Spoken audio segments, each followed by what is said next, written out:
Assalamualaikum warahmatullahi wabarakatuh dan selamat sejahtera.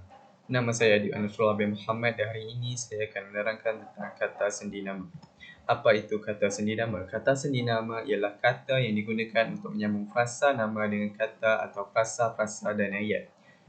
Kata sendi nama terdiri daripada 17 jenis iaitu di, dari, daripada, kepada, pada, untuk, demi, tentang, terhadap, seperti atau bagai atau umpama atau laksana, sejak atau semenjak, akan, hingga atau sampai, dengan, oleh, dalam atau antara. Kata sendi nama yang pertama adalah di. Fungsi kata sendi nama di digunakan untuk menunjukkan tempat. Contoh ayat, adik di bilik. Seterusnya adalah dari.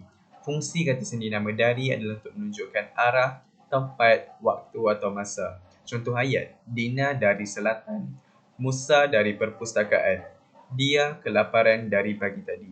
Seterusnya adalah kata sendi nama daripada.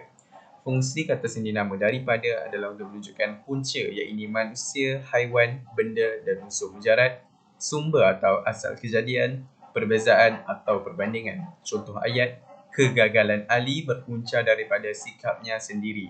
Kain itu diperbuat daripada kapas. Aini lebih cantik daripada kakaknya. Seterusnya adalah ke. Fungsi kata sendi nama ke adalah untuk menunjukkan arah, tempat, waktu atau masa. Bas itu ke utara.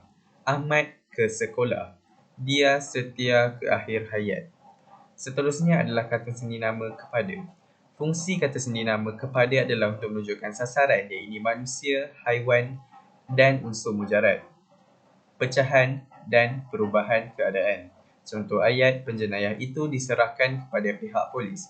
Kek itu dipotong kepada dua bahagian. Suhu badan adik meningkat daripada 38 darjah Celsius kepada 39 darjah Celsius. Seterusnya adalah kata sendi nama pada. Fungsi kata sendi nama pada adalah untuk menunjukkan waktu atau masa. Tempat bagi sesuatu kata kerja, ada tambah pada. Contoh ayat, pada waktu pagi, Ibu Azra menjajah kuih.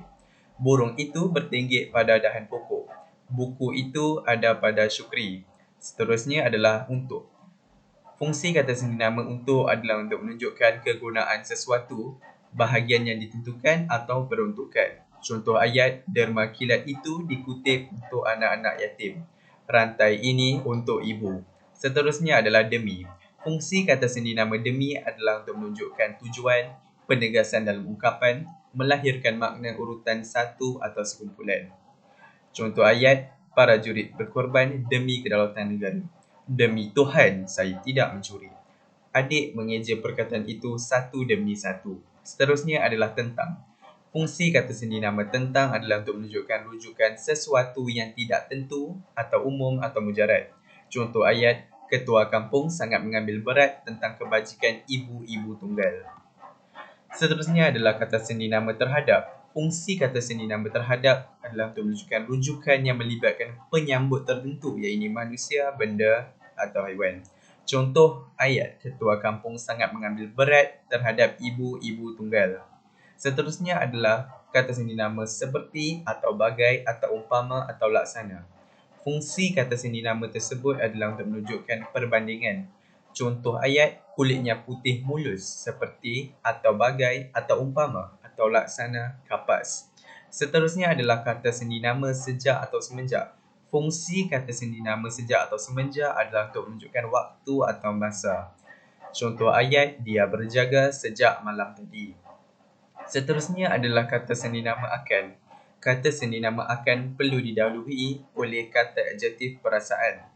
Contoh ayat, Amir sangat rindu akan keluarganya di kampung. Seterusnya adalah hingga atau sampai. Kata sendi nama hingga atau sampai digunakan untuk menunjukkan perihal peringkat dan had masa atau waktu atau tempat. Contoh ayat, kesemua anak Pak Karim belajar hingga atau sampai universiti. Seterusnya adalah kata sendi nama dengan. Fungsi kata sendi nama dengan adalah untuk menunjukkan bersama-sama atau berserta, cara sesuatu dilakukan, memakai atau menggunakan iaitu alat, perbandingan yang serupa atau sama. Contoh ayat, dia pergi ke sekolah dengan kakaknya. Majlis itu dimulakan dengan bacaan doa. Dia mengupas bawang dengan pisau. Suzana sama pandai dengan adiknya. Seterusnya adalah kata sendi nama oleh. Fungsi kata sendi nama oleh adalah untuk menunjukkan pembuat dalam ayat pasif iaitu di, ter, kena, dan juga untuk menunjukkan sebab. Tapi bagi sesetengah ayat, kata sendi nama sebab boleh digugurkan bergantung kepada struktur ayat. Contoh ayat, bunga ditanam oleh Hawa. Dia gagal oleh sebab malas. Dia menangis oleh kata-kata tajam abangnya. Seterusnya adalah kata sendi nama dalam atau antara. Fungsi kata sendi nama dalam atau antara digunakan sebagai lingkungan yang tidak mempunyai ruang atau jarak. Contoh ayat, mereka bergaduh antara adik-beradik, iaitu tidak boleh diukur jaraknya. Rumah Suzy terletak di antara padang dengan masjid, boleh diukur. Masalah itu dibincangkan dalam mesyuarat. Dan seterusnya adalah anak kucing itu berada di dalam bakul. Sekian, terima kasih.